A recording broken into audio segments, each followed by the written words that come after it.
আসসালামু আলাইকুম। আরও একটি দারুণ মজার সুস্বাদু রেসিপি নিয়ে আপনাদের মাঝে হাজির হয়ে গেলাম। কেউ বলে দুধ লাউ সেমাই, আবার কেউ বলে দুধ কদুর সেমাই। আবার আপনারা এই দুধ লাউ সেমাই অথবা কদুর সেমাইকে আজকের টিপস অনুযায়ী লাউয়ের পায়েস হিসাবেও বাসায় অনায়াসে তৈরি করতে পারেন। শীত, গ্রীষ্ম, বর্ষা, শরৎ, হেমন্ত, শীত ও বসন্ত যে কোনো ঋতুতে এই রেসিপিটা দুধ কদু, দুধ লাউ অথবা লাউয়ের পায়েস অনায়াসে তৈরি করতে পারেন। অন্য ঋতুর তুলনায় শীতকালে এই লাউ পায়েসটা বা দুধ কদু বা লাউয়ের পায়েসটা খেতে একটু বেশি মজা। চলুন তাহলে এই ঋতুতে আজকে আমরা দুধ লাউ অথবা দুধ কদু কিংবা লাউয়ের পায়েস রেসিপিটা এনজয় করি। এই জন্য আমি ফ্রেশ গাছ থেকে একটি কচি লাউ এনেছি, হয়তোবা 1 কেজি প্লাস হবে। এই লাউটা আমি আমার বাপের বাড়ি থেকে আসার সময় এনেছিলাম। এবার একটি পিলার দিয়ে স্কিনটা আমি ছাড়িয়ে নিচ্ছি। যথারীতি স্কিনটা ছাড়িয়ে নেওয়া হয়ে গেলে এইবার আমরা একটি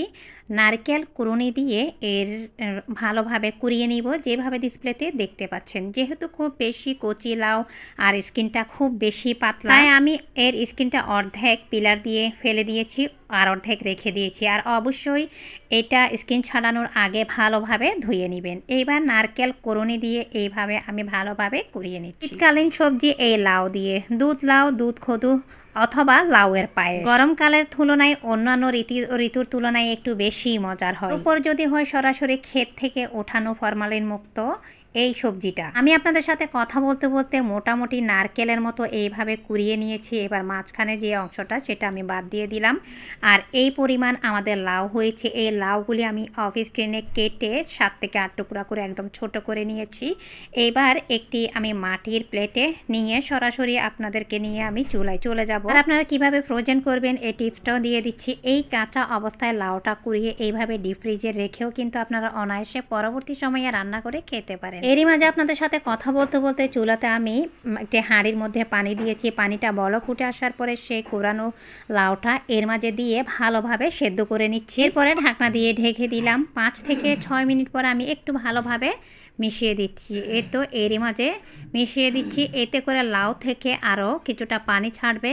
টোটাল 10 থেকে 12 মিনিট পরে ভালোভাবে সেদ্ধ হয়ে গিয়েছে। এইবার আমি অফ স্ক্রিনে ভালোভাবে ধুয়ে নিংড়ে এর অতিরিক্ত যে পানিটা সেটা ফেলে দিয়েছি। সেম হাঁড়িতে আমি কিছুটা চিনি দিয়ে ক্যারামেল করে নিচ্ছি। যখন চিনির ক্যারামেল হয়ে আসবে তখন এর মাঝে আমি 1 কাপ শুরুতে তরল দুধ দিয়ে দিচ্ছি তেজপাতা আর এলাচ। আমি আগে থেকে 1.5 কেজি তরল দুধ জাল করে ঘন করে 1 কেজি করে নিয়েছি। এলাচ এবং তেজপাতা দিয়ে আরও কিছুটা দুধ দিয়ে দিচ্ছি। দুধটা শুরুতে খুব বেশি পরিমাণ দিবেন না, এতে করে ক্যারামেলের সাথে উপচে পড়ে যাওয়ার সম্ভাবনা রয়েছে। এইবার তরল দুধটা আমি অর্ধেক পরিমাণ দিয়েছি।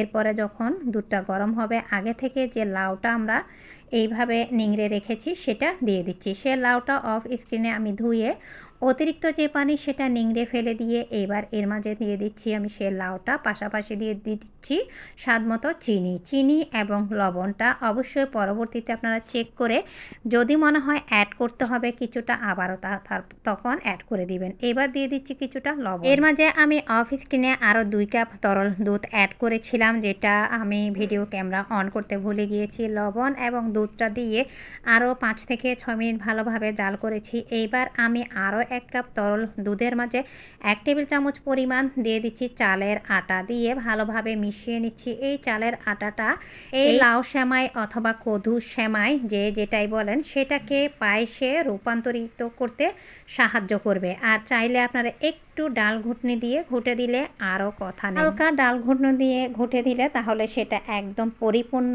লাউয়ের পায়েস হয়ে যাবে। এখন আপাতত এটা রয়েছে লাউ কদু অথবা দুধ কদু। এর মাঝে আমি দিয়ে দিচ্ছি 1/2 কাপের চাইতে একটু কম পাউডার মিল্কটা অ্যাড করার সময় আমি চুলার জালটা বন্ধ করে দিয়েছি। এইবার আমি 1 টেবিল চামচ পরিমাণ ঘি দিয়ে দিচ্ছি। এবার চুলা থেকে আমি নামিয়ে একটা সাইডে রেখে দেব। যখন ঠান্ডা হবে এটা অনেকটা গ্রেভির মতো আর এর কনসিস্টেন্সি অনেকটা ঘন পায়েসের মতো হয়ে যাবে। আপনারা চাইলে এটা আরও কিছুটা পাতলা করতে পারেন, অনেকটা দুধ লাউ অথবা দুধ কদুর সেমাইয়ের মতো। আর আপনারা অনায়াসে গরম গরম পরিবেশন করতে পারেন দুধ কদু, দুধ লাউ অথবা এই লাউয়ের পায়েস। সব কিছু মিলিয়ে আমাদের আজকের ভিডিও এই পর্যন্ত। সবাই ভালো থাকবেন। আসসালামু আলাইকুম।